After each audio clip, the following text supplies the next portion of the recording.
guys, and welcome to Collider Movie Talk for movie fans. I'm your host, Natasha Martinez, and this is the daily show where we give you all the latest news in the world of movies, plus some insight into what it all means. Joining us on this Friday is Dennis Tzeng. Hello, everyone, and welcome back to another brand new episode of Collider Movie Talk. I'm back. I haven't been on the show for a while. Yeah, Dennis is back, everybody.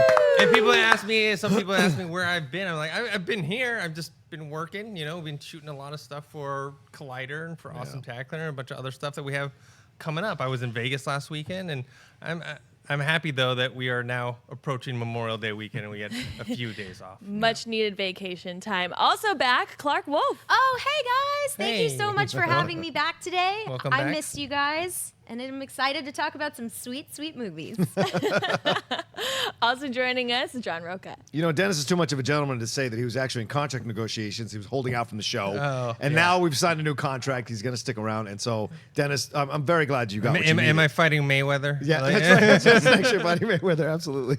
And rounding off our panel, Mark Ellis. Always a pleasure to be next to the outlaw John Rocha, my boy Big D, Big Denny as I call him, and then that Clarke Wolfe. God, there's just something about that Clarke Wolfe. I just cannot stand that Clarke Wolfe. Future opponent.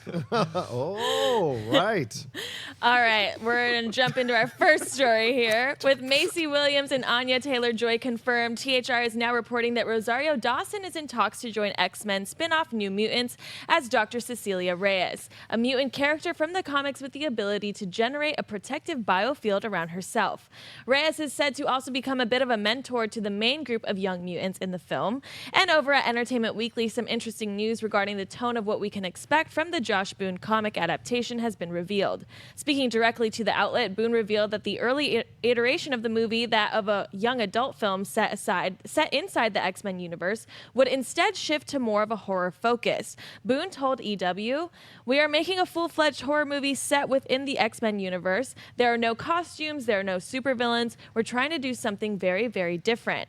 And as for the plot of the movie, Entertainment Weekly sources say this of the plot: held in a secret facility against their will, 5 new mutants have to battle the dangers of their powers as well as the sins of their past. They aren't out to save the world, they're just trying to save themselves. Dennis, thoughts on New Mutants as a full-fledged horror movie set in the X-Men universe? Well, this was a surprise to me, I guess, because I wasn't that familiar with Josh Boone. I know he had directed Fault in Our Stars, and they had talked so much about this movie going to be like YA, young adult slant, and then that's what it's been ingrained in my head.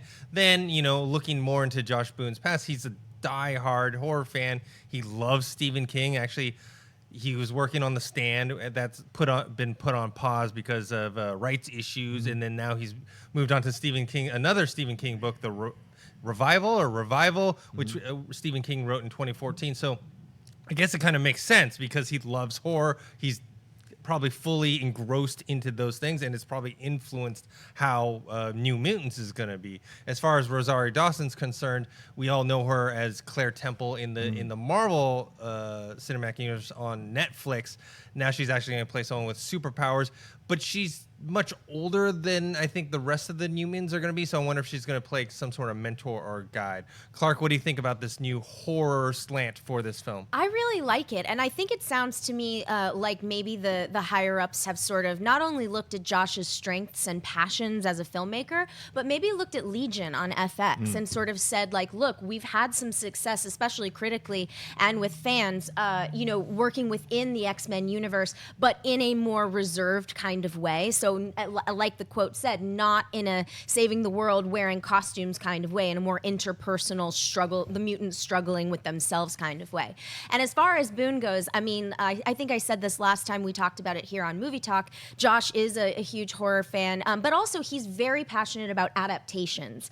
And, The Fault in Our Stars is obviously based on a book. The Stand, based on a book. Josh was also attached to Interview with the Vampire for Universal as a film film before Universal decided to give those rights to Anne Rice to do a TV adaptation instead. So this is so in Josh's wheelhouse, and I think he directs young actors very, very well, and this cast is outstanding. So really, I actually have a newfound excitement for this project now that these revelations have been made. And as far as Rosario Dawson goes, she's lovely, and I'm very excited to see her in this world and playing opposite these young talents. I think that that's really exciting. Ellis, do you like this new take? You know, Dennis, as a mutant myself, I can tell you the hardest thing about having these powers is not saving the universe. It's just rectifying what is new and what is different about you than with everybody else. So if it's mutants struggling with their own selves, I think that's a really cool angle. And that horror premise where it's John Hughes meets Stephen King, that is not entirely new to even Stephen King. Or like when you look at something like It, that's as much about the kids just being friends and being outcasts and banding together as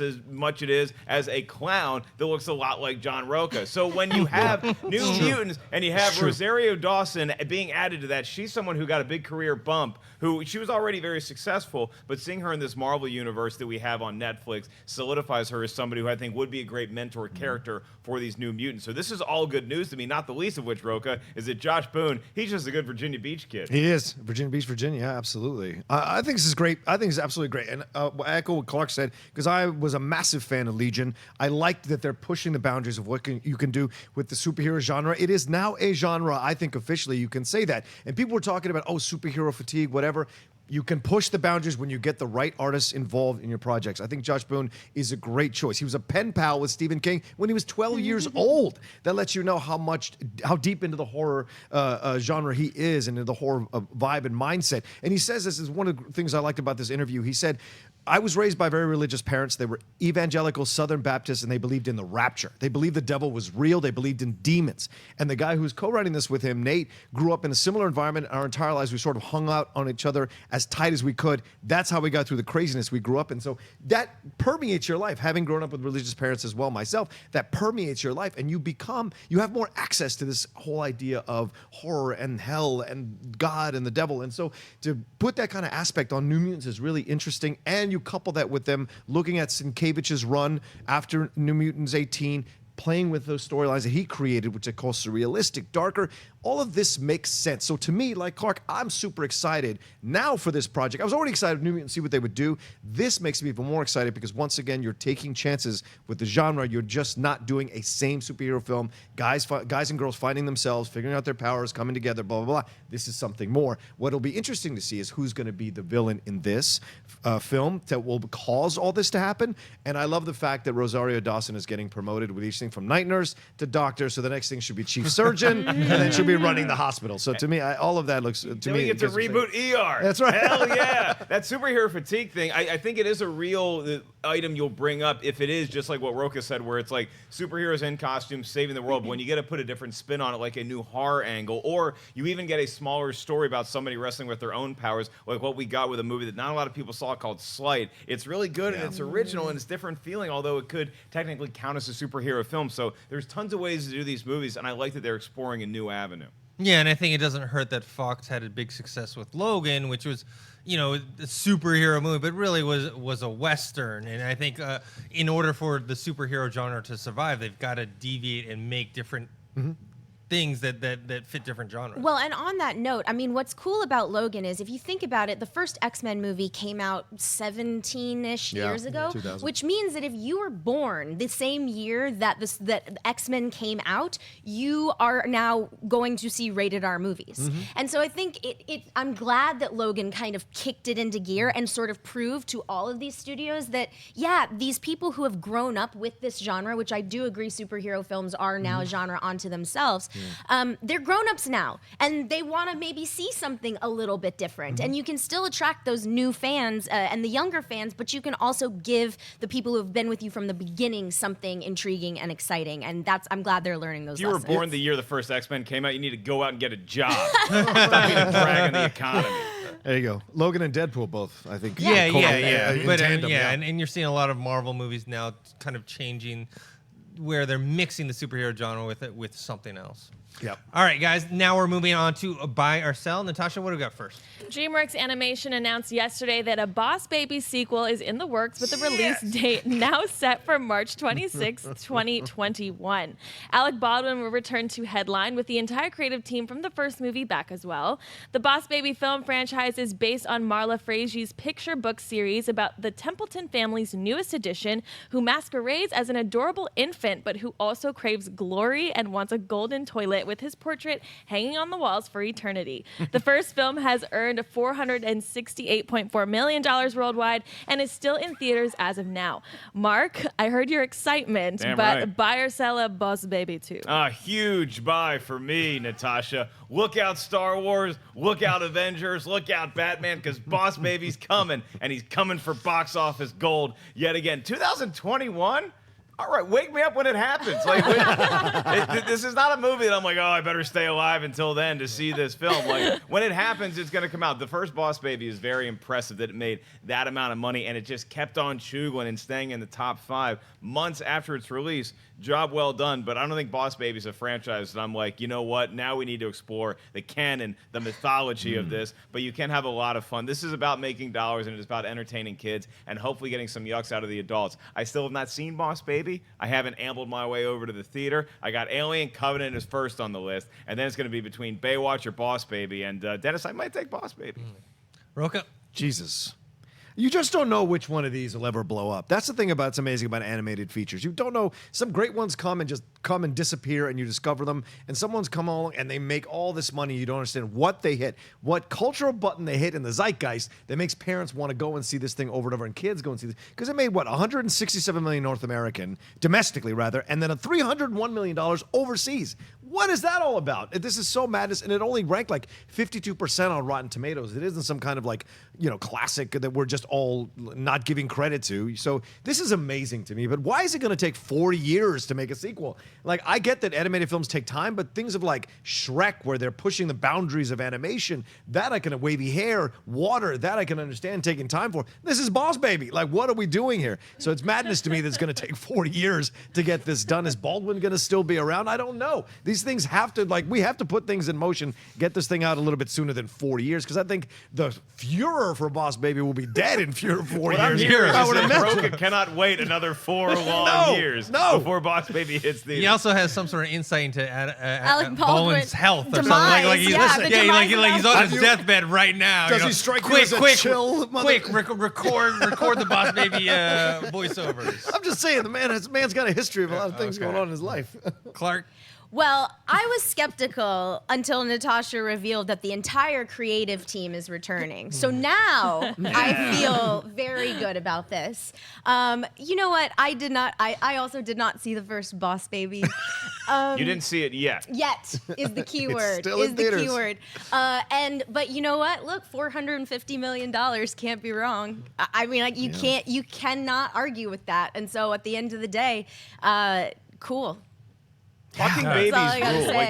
say. Like I've been in love with talking babies since Look Who's Talking. Look Who's Talking came out, and I was like, that's genius. And then remember the talking baby on the show Dinosaurs. Not the baby. Oh, He yeah. was really funny. And then obviously Stewie Griffin. Like, we love talking babies, and if they have a little bit of an edge to them, Yeah. it's funny, and it gets. That's the actually money out a of our great wallets. point. Sassy talking babies. People love them. People love them. Since Looney Tunes. Remember Finster? The one who was shaving with Bugs Bunny? The baby, remember Yeah. that? And then Baby Herman. Baby too? Herman. Baby Herman. Baby Herman. I'm actually going to buy it as well because it makes sense. It didn't cost that much to make. It made so much at the box office. I actually did see the movie. I thought it was okay. It was definitely more entertaining than Ghost in the Shell, which came out around the same time. Oh man. Yeah, I understand why they're making it, and I'm kind of with you, Rocha. Why 2021? It's a bit off. It's one of those things where people are going to forget about this film. Mm-hmm. People aren't clamoring for a sequel. So if I were them, I'd try to get it into production as soon as possible and try to churn it out as fast as I can. All right, what's next? THR is reporting that Sausage Party co-director Conrad Vernon has signed on to develop and possibly helm Warner Animation Group's big screen take on the Jetsons. The studio has long sought after a big screen take on the futuristic family based on the classic Hanna-Barbera television series and wanted to at first create a live-action version of the show after the moderate success of the live-action Flintstones back in the 90s. However, this new incarnation will keep it animated after failed live-action versions from directors Adam Shankman and Robert Rodriguez never saw the light of day. A release date has not been set. Clarke, buy or sell a Jetsons animated movie? Yeah, I buy this. So I actually really enjoyed Sausage Party. I might be in the minority, but I enjoyed it from start to finish. And I think that the idea of, you know, the same director or one of the co-directors sort of taking on a family-friendly property, I could see that borderline edginess of a, you know how family films sometimes they walk that line of like, well, this is for kids, but grown-ups can enjoy it too. And I think the Jetsons could be a very good property for that style to be applied to. And so if that's the route that they go, I think that that would be a lot of fun. So like I said, I really liked Sausage Party, so I'm on board. Yeah, I'm going to buy it as well. I'm going to buy it mainly because they're doing an animated movie versus a live. I get very apprehensive when they take these old cartoons or animated films and turn them into either one of those live action or they mix the CGI with live people. I like that. I also enjoyed Sausage Party. I thought it could have been funnier given the premise, but I think it was funny enough. And he has a track record of working on animated movies. He directed Shrek 2, Madagascar 3, so I think this is right up his alley. Ellis? I think that by the time Boss Baby 2 comes out, the Jetsons will be reality. And it's too far into the future to predict, but as far as an animated Jetsons movie goes, I'm actually really excited about this because you can update the Jetsons animation style, but you can also have so much fun in that world. There's so many toys in the future that world gave us, from the robot maid and Elroy and his dog hanging around. Like, there's just so much comedy to mine out of there that I think this can be one of those rare movies that makes kids and adults laugh the same way. But Dennis, why don't we get a live action or an animated reboot of the Flintstones first before we get the Jetsons? Because the Flintstones is hilarious, man. I would rather have Flintstones than Jetsons, and then you guessed it, shared universe. Yeah, I'd be happy with an animated film. I don't want to see a live action one. Oh, we already saw the live action yeah, Flintstones, so yeah. Rocha? Yeah, no, listen, I sell this. I sell the idea. I buy Conrad Vernon, but I sell the idea because who is clamoring for a Jetsons film? This is 10 years too late. This is 10 years too late. The kids nowadays, they don't know what the Jetsons are. They don't watch the Jetsons. We're the old fogies. They don't care. Wait, why is it this 10 so years too interesting. late? Why would 2007 Yeah, be yeah. the right time? Yeah, Because they had just done a couple of because they had re-released him on Nick at Night or one of those, and so they're building the Fury, and they had done some animated extended movie or something, and there have been talks about Rodriguez doing it live action. So there was buzz around it back then, but now it seems like why are we revisiting this? So to me, I sell the idea, but I buy Conrad Vernon because, like you said, Dennis, he has directed a number of animated features. He does voiceover work on Penguins of Madagascar. He's done Shrek series voiceover work. He does a lot of Kung Fu Panda. He works all the time, not just as a voiceover artist. He also writes.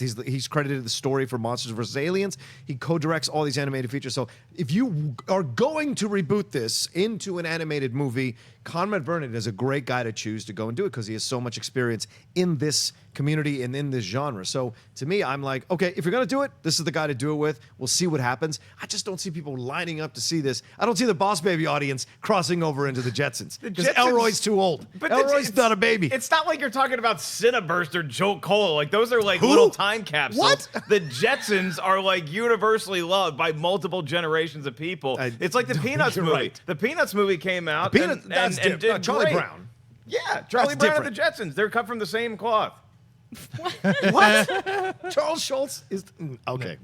All right, let's move on to the next one. Okay.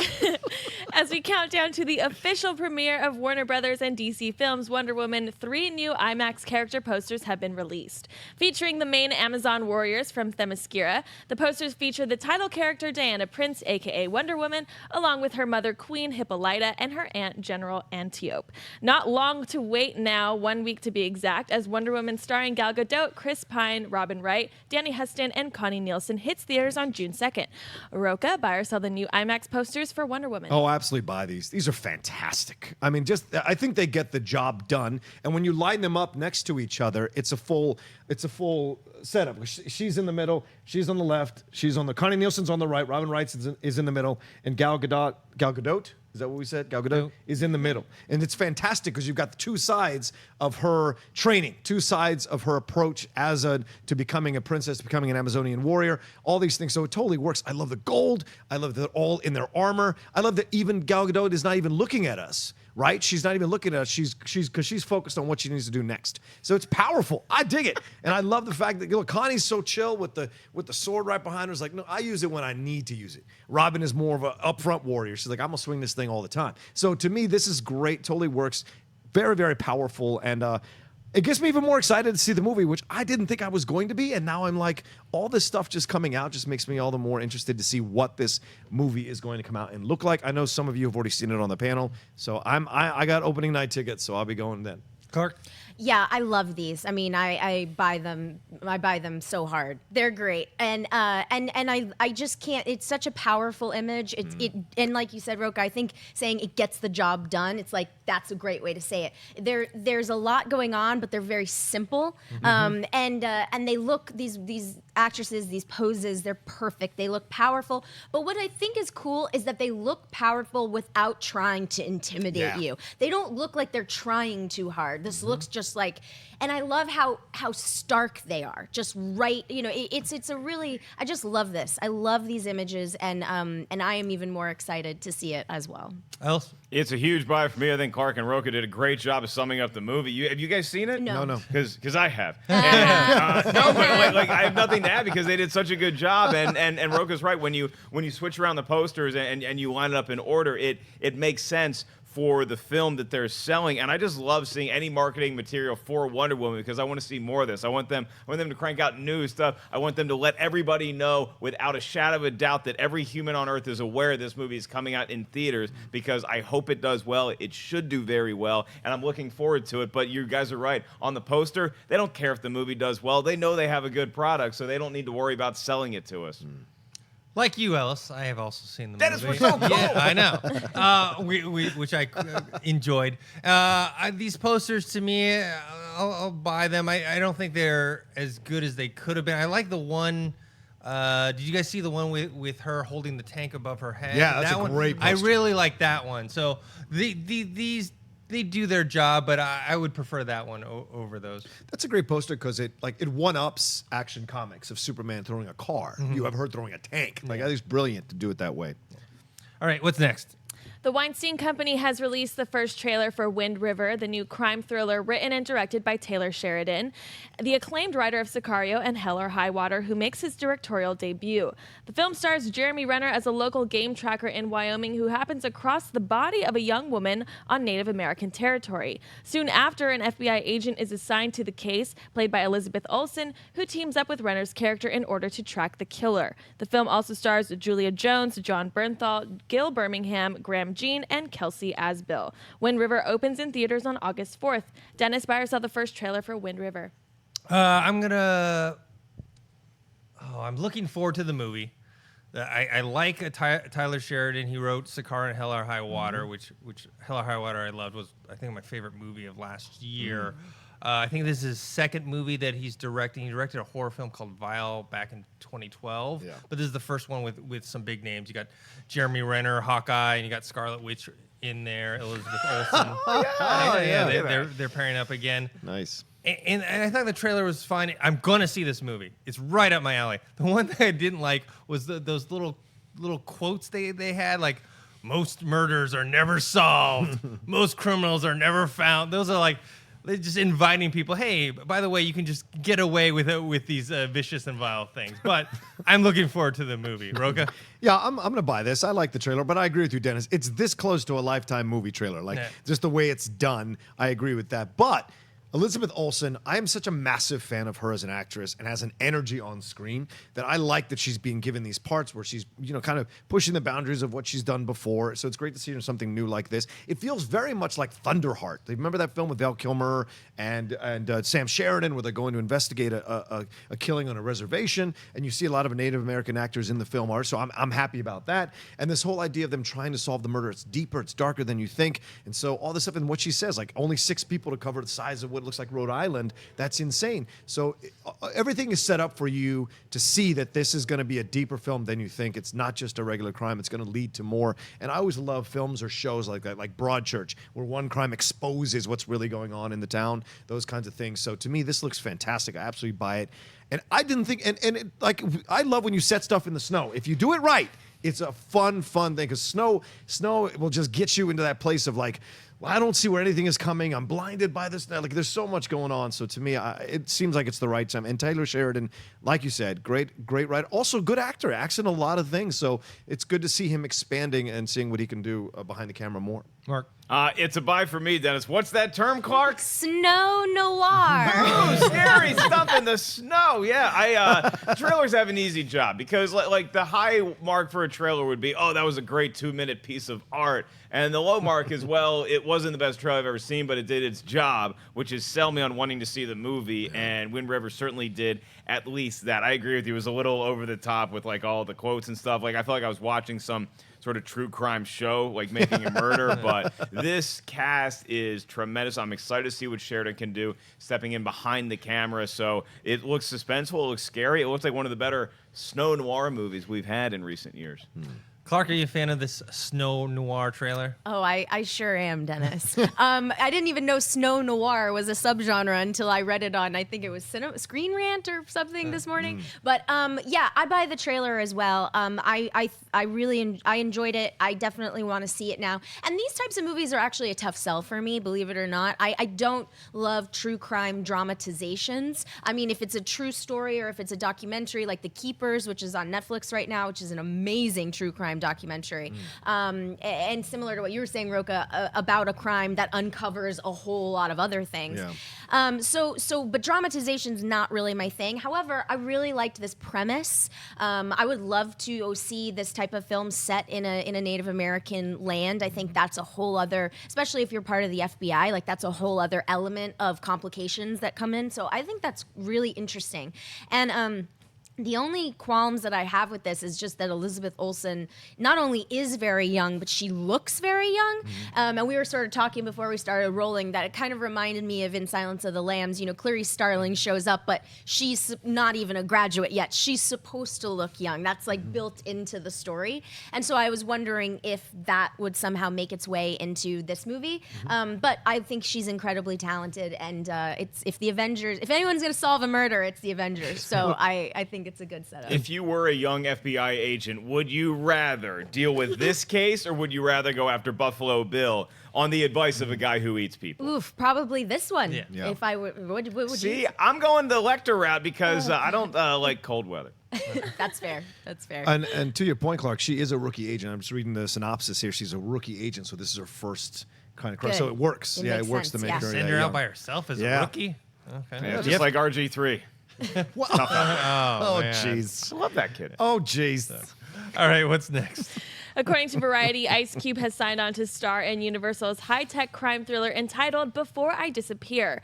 Written by Patriots Day screenwriter Josh Zatumer, the story centers on a secret high-tech version of the Witness Protection Program, which makes clients disappear by offering them seamless exits to their new lives. The movie will be produced by Captivate Entertainment, the company behind the Jason Bourne series and the upcoming The Jansen Detective, which is to star Dwayne "The Rock" Johnson. No word on a release date at this time. Mark, buy or sell Before I Disappear with Ice Cube starring? I'm going to buy because this has always been a dream of mine is like enter the Witness Protection Program and you just totally are off the map and you get a total new identity. Does it say who Ice Cube is playing in this? Is he playing the person who is getting a new identity? Is he the giver of the new identity? Either way, I like Ice Cube in an action movie like this where it feels like Enemy of the State. It's a step up from like just making a cameo in a triple X movie. I think Ice Cube has a little more range than we give him credit for. He's not just he's he's not just a rapper. He's not just a guy who can drive a car with kids yelling at him. I think he can do something like this. So I'm interested in the premise, and I like the title Before I Disappear because it reminds me of the Metallica song I Disappear.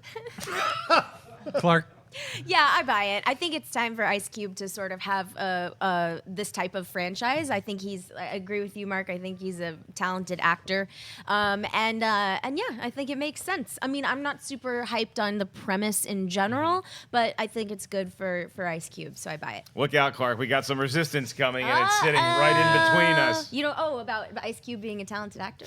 I don't think Rocha is going to buy. That's my prediction, Dennis. I don't think wanna Rocha get is shot. buying this today. Do I buy shot. or sell that he will buy or sell? I like Ice Cube. I'm gonna buy it if he plays the character that gets put in witness protection, and then all these things happen to him. I'm going to sell. I haven't read the story synopsis. Is he going to be like some sort of agent that helps someone else out? Because then you kind of get into this territory where now they're trying to make another Jason Bourne-like franchise. They're already doing it with The Rock with the Janssen Directive. I don't know. There's kind of only one Jason Bourne, and even then he's not as popular as he used to be. So I don't know about trying to create so many of these types of franchises. Rocha? It's interesting because Captivate Entertainment was started in 2009 by Jeffrey Weiner, who was the executive of the Robert Ludlum estate, and Ben Smith, who's a veteran of the ICM. So they're focusing on only Ludlum stuff, which is interesting that this is all they're focusing on, right? So I don't know if Before I Disappear is maybe a story he wrote or is a novel he already wrote. I'm not that schooled on the Ludlum stuff past the Bourne books. So I don't know what this premise of this movie is. Ice Cube, fantastic rapper. Really good at the family entertainment stuff, surprisingly. But the sequel to Triple X didn't do that well. He's good in the ride-along stuff.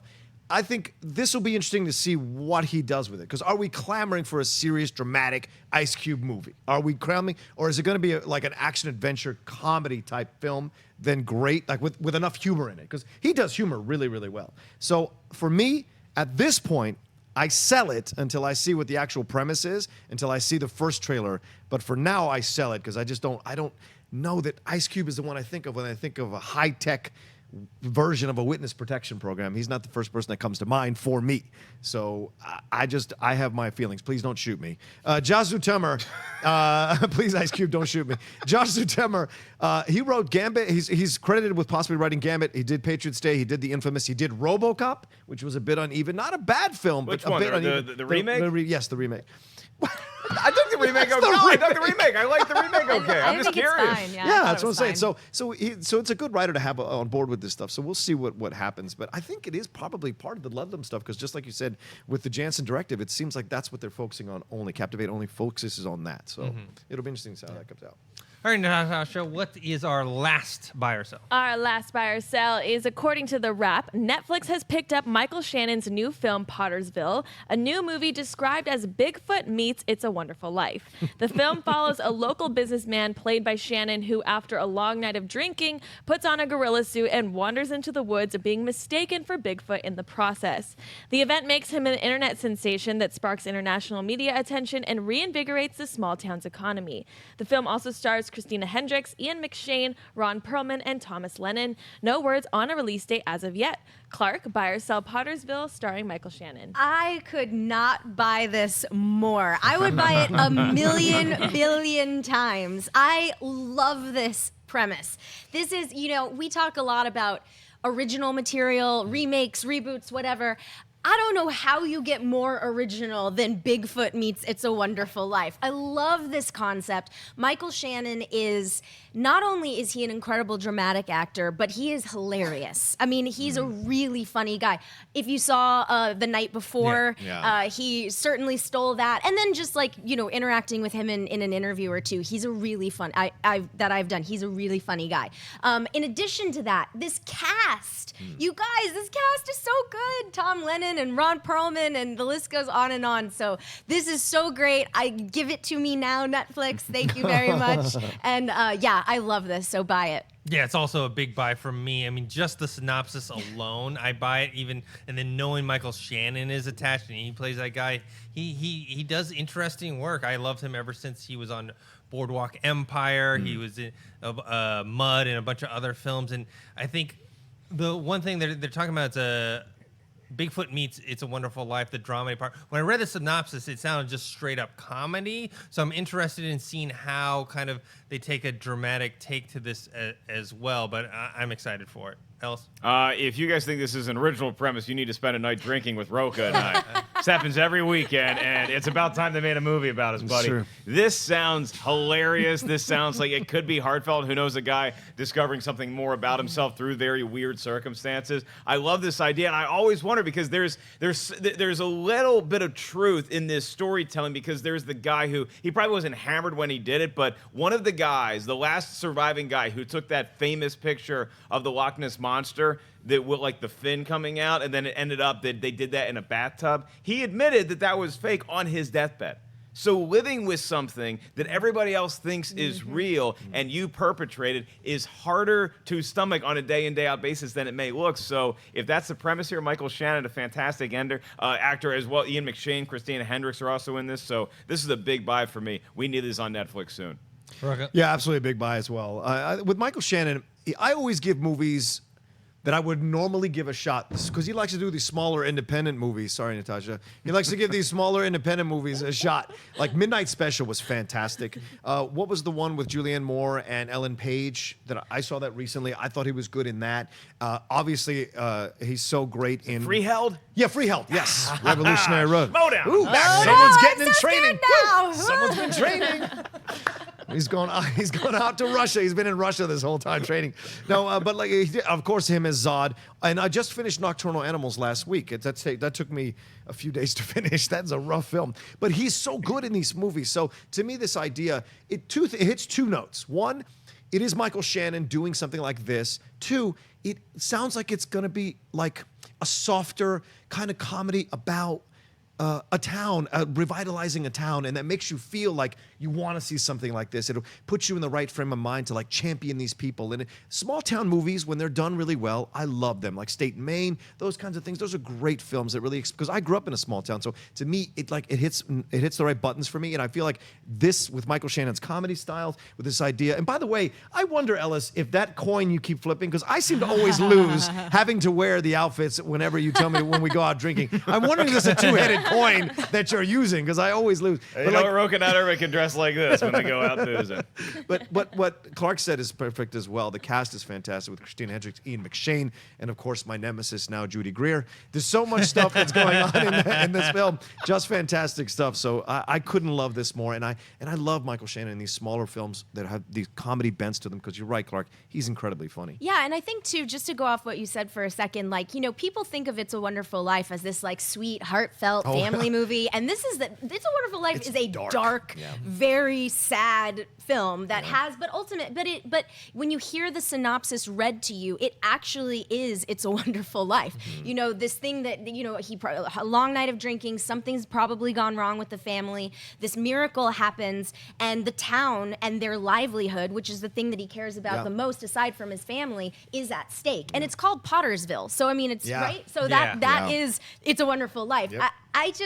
I needed to talk about it again. That's how excited Right on. All right, guys, before we move on to Mailbag, I remind you we're going to take your live tour questions at the end of the show. Also remind you a bunch of new shows that we have on Collider that came out. We had, instead of today, we actually released the latest Schmodown yesterday, and that was with a special guest, Jonathan Rhys-Meyers, and director Brian Goodman. They're in a new movie called Black Butterfly that's available today on, I think, in theaters and on VOD.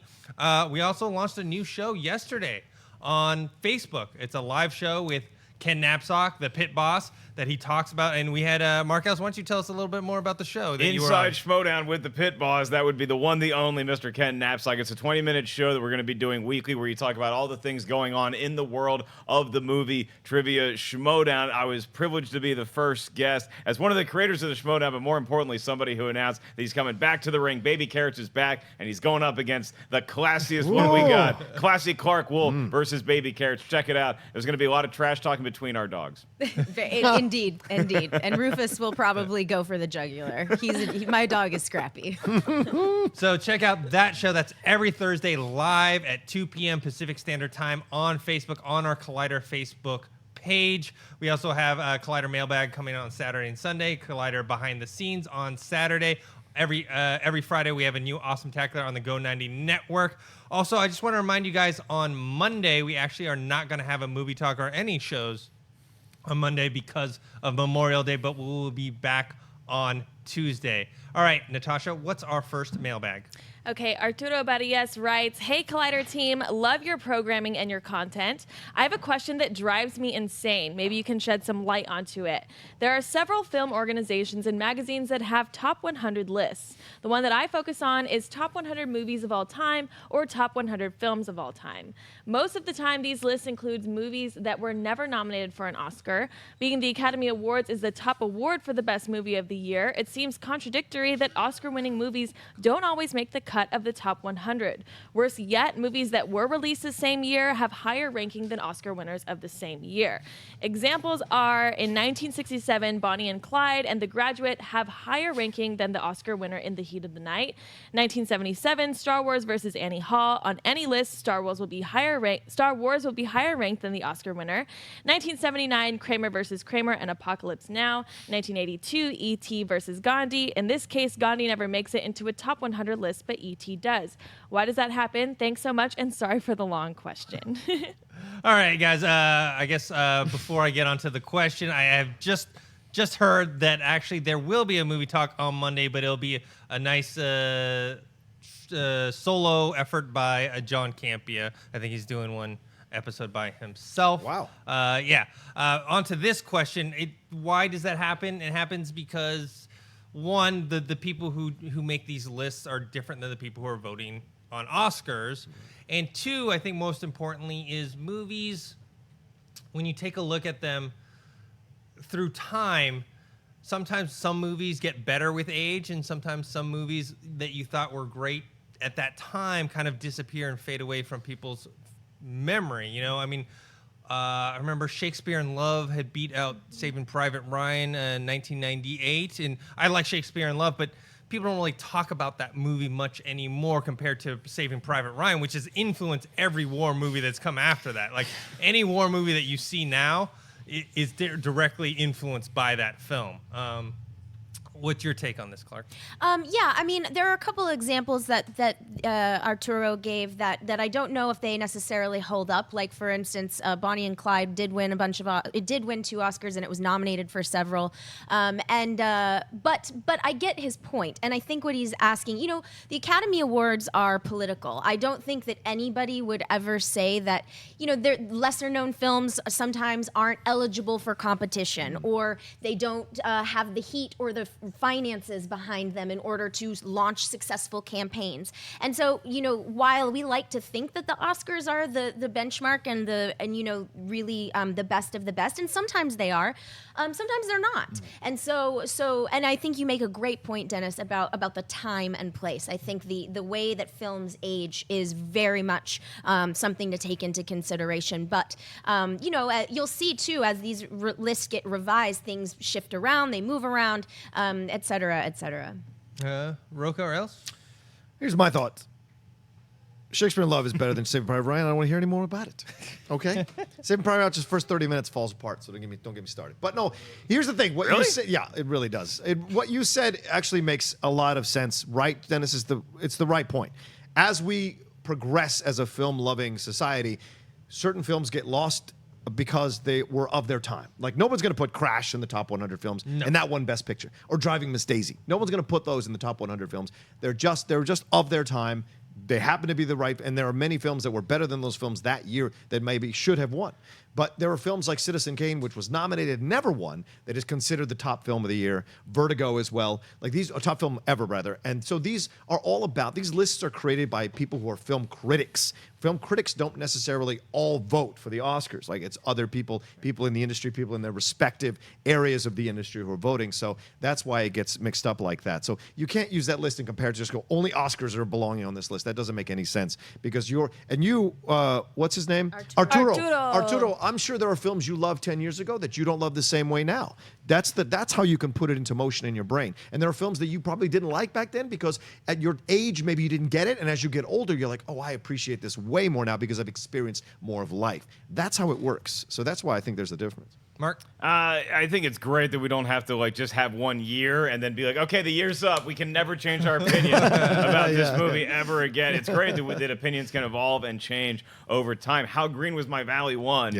over Citizen Kane, and I think that probably people would like to take that one back. But the Oscars are not, I think people sometimes we just assume because it's the Oscars and it's this grand spectacle, it's this omniscient thing that is just like, no, that is definitely the best movie. Human beings vote on the Oscars, and human beings can sometimes be really smart. Sometimes they're just okay, and sometimes they're just morons. It's just, sorry, we're only humans. That's why I root for apes and dinosaurs and mutants against us when I go to the movies. It's sometimes we're just dolts and we vote on the wrong movie. But like, it's fun to talk about this stuff, you know? Do I think Ordinary People is a better movie than The Empire Strikes Back? No. But it won the Oscar for that year, so I will have to live with it. But just don't go by the Oscar as being the knighting of a movie being great, because it's not always the case. It's your opinion, and I'm sure you're very confident in your opinion. I wish everybody else would just have some confidence in the things you like. And so if somebody else comes out and says, oh, I didn't like that thing, it's going to be okay. There's so many times that it's on the internet when if somebody says, oh, I didn't like this, now we have to win them over to our side. No, you don't. Just enjoy the thing you like. And that should be enough. Yeah. And don't scream and shout if someone else doesn't care for the same movie that you do. That's right. You know, Dances with Wolves beat out Goodfellas in 1990. Right. I would never agree with that, but hey, if other people do that's fine. All right, guys, now we're moving to live Twitter questions. You can tweet us at Collider Video, and Natasha's going to pick out a few. What do we got first? So this one's a quick one for Mark. Ethan Canastra writes, will Ken's new show be available to watch later on YouTube? Not on YouTube. You can watch it on Facebook anytime on the Collider Video Facebook page. You can check it out right now. Ken does a great job moderating it, and then when he has a guest on, he's going to have a lot of different guests in the world of the Schmodown on the show. So it's a nice 20 minutes on a Thursday afternoon. I think you guys are really going to enjoy it. Yeah, that one is a Facebook exclusive. It's live, but it's archived on the page so you can watch it. All right, what's next? There you go. Okay, Jordan Davis asks, now that there's positive buzz on Wonder Woman, how much do you think it will make opening weekend? I think they were tracking very low. Yeah. Well, not low, but I mean 65, 70, 65, but 70, yeah. that's conservative. I think it's going to go way past that. I think there's a lot of good buzz behind it. I think there's a lot of people maybe they normally don't poll that are going to see it. So I'm going to say closer to the 80-90 range. Do you guys have some predictions on Wonder Woman next week? I think well over 100. Okay. I do because here's the deal. Remember after Batman vs. Superman, the thing that, for positive or negative, the DC people who love DC are fervent. We found out they're a fervent base. So they will go and support a DC film over and over and over again. Now, add to it that the majority of the film criticism of the film has been positive, and they've gotten great reviews for the film. I think that'll just accentuate it. Plus, you cannot discount the female community that has been dying for a good female-led superhero movie. This is the first one. The fact that it's getting great reviews, they're going to go they're doing all female screenings in Austin at the Draft House. So they understand. They're hitting the right buttons all around. And so I think this is going to be something that people go and see over and over and over again with their moms, with their grandmoms, with their cousins, with their sisters, whatever. It's all going to be there. And then we're all going to go as well as lovers of superhero films. Clarke, what do you think it's going to open at? I know box office predictions is your favorite game to play. I'm really good at them. Yeah. I'm really good at them. No, I do think that it's going to go 100 million plus. However, not for the same reasons. I actually would be very curious to see if the people who did turn out for specifically Man of Steel and Batman v Superman are the ones that turn out for Wonder Woman. I'm not entirely sure that the DCEU hardcore fans are as jazzed about this one, but maybe I'm wrong. I hope I'm wrong. Okay. I do think, though, what you're going to get here is families. I think you're going to have a lot of families turning out for Wonder Woman in ways that maybe they didn't turn out for Batman v Superman. But I do think you're onto something with the idea of repeat viewings. I think there are going to be the people that love this film are going to see it multiple times. But I'm gonna shoot for the stars and say 100 plus. Ellis, is this going to be 200 million like Beauty and the Beast? It's going to get close, Dennis. Okay. It's going to get real close. I think it's going to do over $100 million. I think box office tracking is total bunk. I think $65-70 million. Way too low. It's just I don't know where they get their numbers from, and I never have understood it. As soon as Jurassic World came out and surpassed expectations by $100 million, it's like, are you guys? Do you guys do work at tracking, or do you just hang out at a studio with your dogs all day? I don't know what that says. I think it's going to do well over $100 million. Man of Steel, I think, is a good barometer to go against because I think that made about $115 million opening weekend, and I look for Wonder Woman to do the same. I disagree with Clarke. I think a lot of the DCU is very excited to see this movie, but I also agree with you that this is a very family-friendly movie, a lot more so than how Batman v Superman looked from all the marketing material, because that looks like a darker, almost like an R-rated movie you're going to see. Wonder Woman is a film that, like Rocha alluded to, has replay value in my personal opinion. So I think people are going to go see it, whether it's opening night Thursday or on Friday, and want to go again on Saturday or Sunday by themselves or with their families. I know I cannot wait to see this movie again. I think it's going to do very well critically and certainly at the box office. All right, what's next? Okay, D Nightmare Before Christmas asks. By the way, it's Xmas on the Twitter handle. Okay, Power Rangers movie toys recently made over $1 billion in sales. Could that be used to save the movie's sequel? I'm sure it could factor in. I just don't know how much. I mean, if they're making money on side stuff, that's they used to make money a lot on DVDs and Blu-rays. That's kind of gone away now. If toys and merchandising is something they're making money, maybe that factors in. How much money do they make? Over $1 billion. $1 billion? $1 billion. No. 1 billion? That's what $1 I billion? mean. That's According according to D Nightmare Before Before Christmas. Xmas. Okay, so look, if Jack Skellington's numbers check out, then that is a phenomenal achievement, and you would have a chance. I just think that you could continue to make Power Rangers toys and not have to worry about a movie budget that gets inflated to about $200 million that doesn't have that return in the United States market or to most overseas markets, because the movie did not do well in China, and that's something they're really banking on. Once the United States sales started to dip, they wanted to see what the overseas did. They didn't pan out that well either. So if the toys are selling great, that's awesome. Keep making the toys. You don't have to continue making the movies, as much as I would like to see another adventure in that universe, because I like the film and I like donuts. There's no way it made $1 billion in toys. You're lying, Skellington. Yeah, I don't think it's a So- billion, but I Skellington. do know they make a lot. I just read an article. This is like 2014. This is before the movie came out. That they were still making $80 million in sales. Sure. And this was without a movie. Yeah. Maybe they could factor in maybe making a movie, maybe even breaking even. That's like an advertisement for the stuff. I mean, I loved Transformers and G.I. Joe when I was a kid and watched those shows. But basically, they were advertisements for toys, for people to buy toys. Right. Well, and I think if maybe you'll get one.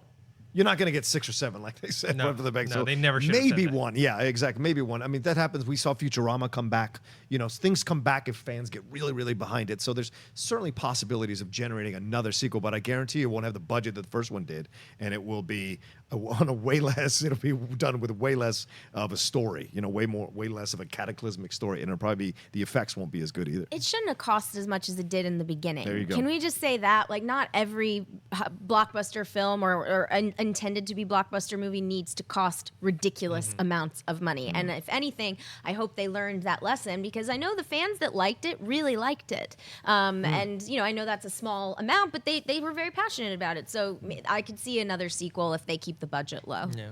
All right, what's next?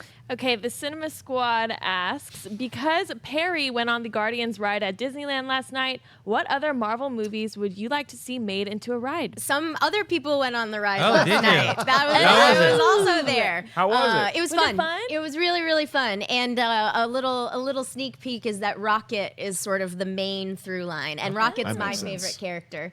So I really loved getting to hang out with Rocket and be like him, have him guide you through. And it was a lot of fun. It was a lot of fun. You can definitely see how it used to be Tower of Terror, but it was a good time.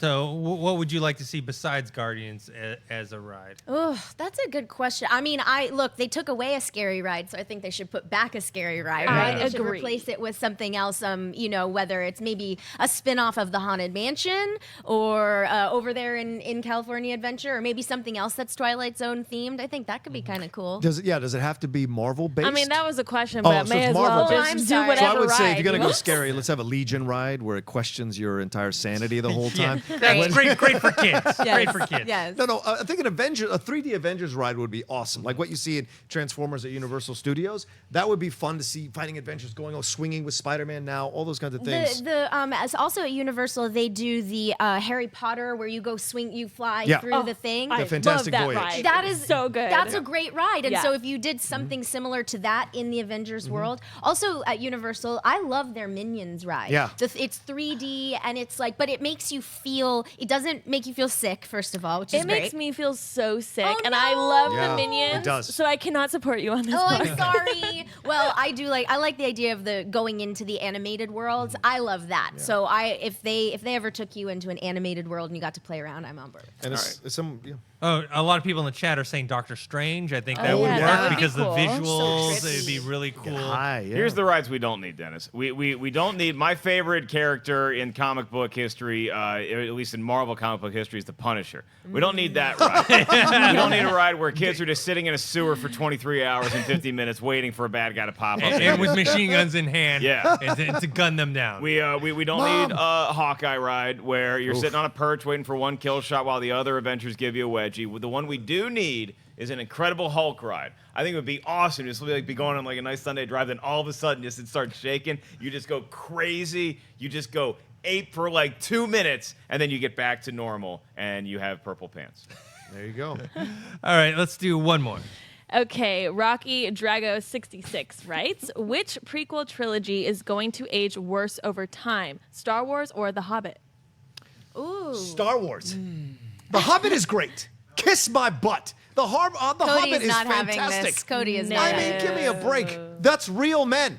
Not no whiny little dwarves or elves or whatever they are, hobbits that you see in Lord of the Rings. We have dwarves that are men dealing with man stuff for 3 movies. They're still Wow. dwarves. Great. I can't Still wait dwarves. as populations continue to skew female for this movie to age wonderfully. Oh, true What the fuck does that mean? It means exactly what I'm that. saying. What do you Women are mean? 51% I'm not discounting of the Evangeline population. Lilly is fantastic in the movie. I'm saying man stuff. Yeah, because that's what I attach to when I go see the movie. I attach to those guys who are men in comparison to the hobbits who are little boys. That's what I was saying. I wasn't excluding the women.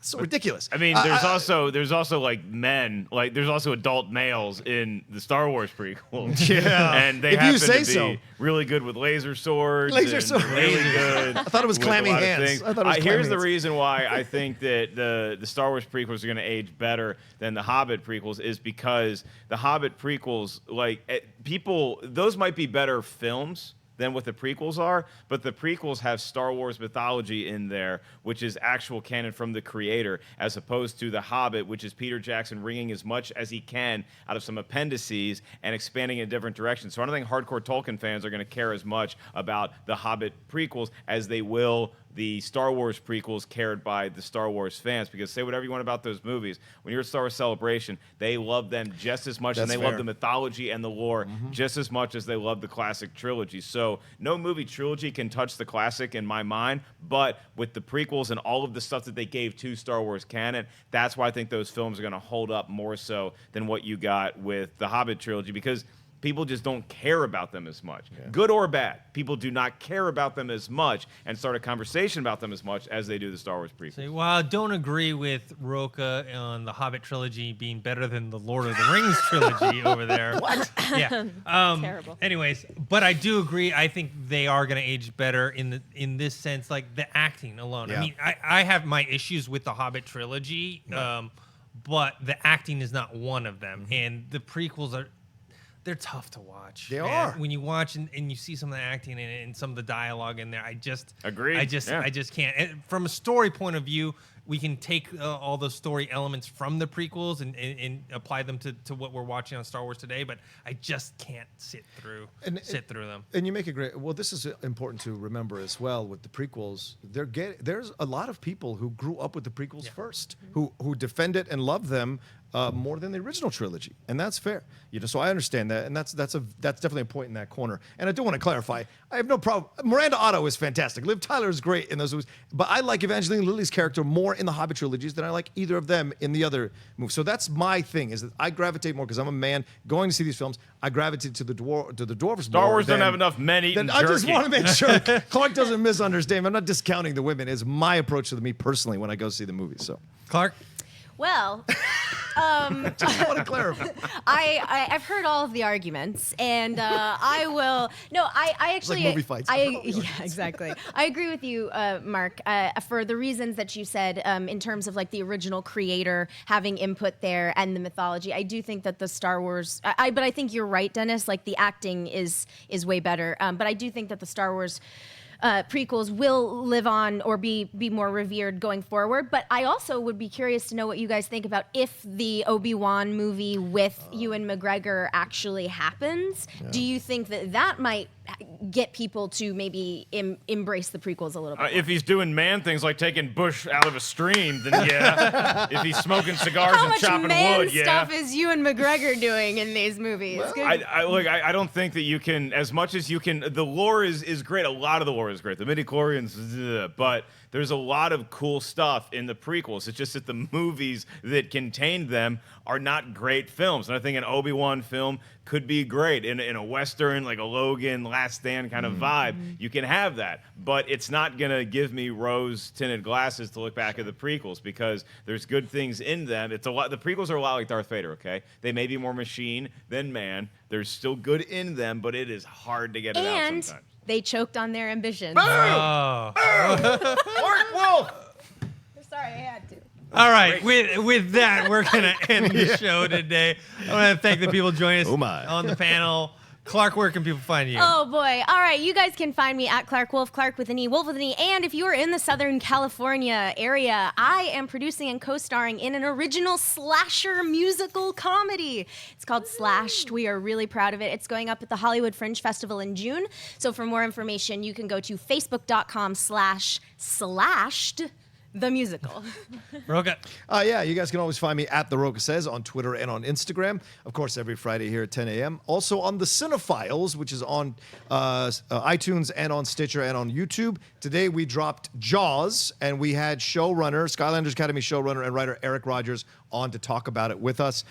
And Outlaw Nation podcast. The 4th episode just dropped yesterday on the SK Plus podcast channel. So many great shows on that channel. I'm happy to be a part of that family. And I got interviews with Amy Awesome to talk about the Justice League and Zack Snyder situation. And David Griffin came on to talk Alien franchise and Alien Covenant. So a great time as I stroke Ellis's dog. Thank you for including dogs. Hello. And Mark, where can people find you? You can find me getting face licks from this little pup. You can also find me at Mark Ellis Live on Twitter and all that good stuff. Natasha? You guys can find me on Twitter and Instagram at NatashaLexis_. And you guys can find me on Twitter at ThinkHero, Instagram, Dennis.tzng. I want to thank Adam and Cody in the back over there. Just a reminder, yes, there is going to be Movie Talk, but it's going to be a John Campea solo episode on Monday. The rest of us will see you guys on Tuesday. Until next time, see you later. Hey guys, if you like this video, click the thumbs up button. Also, make sure you subscribe to our YouTube channel. It'll help you stay up to date with everything we've got going on here at Collider.